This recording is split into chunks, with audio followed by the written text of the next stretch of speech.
Yes, that's right.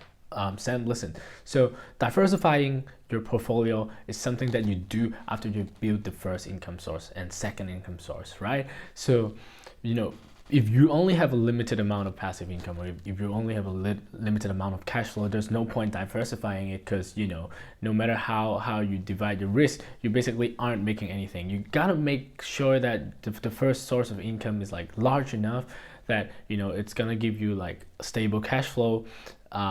Then you decide whether you should diversify it in different ways, like in a macro way or in a micro way.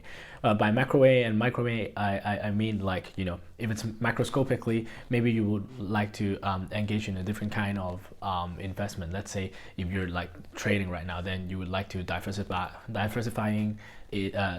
it by maybe putting the money into real estate, or maybe into bonds, something else, right?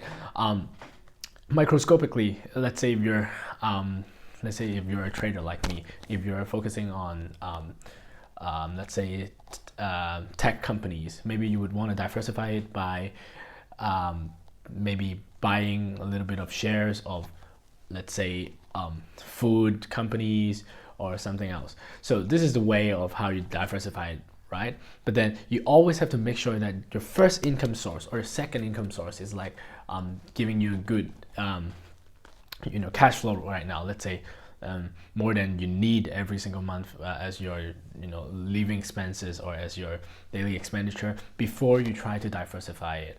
So it's always true that having that you should divide the eggs and put different eggs into different baskets instead of the same basket. But then first you got to focus on one in order to build it to a scale that is large enough to support you to build other income sources as well.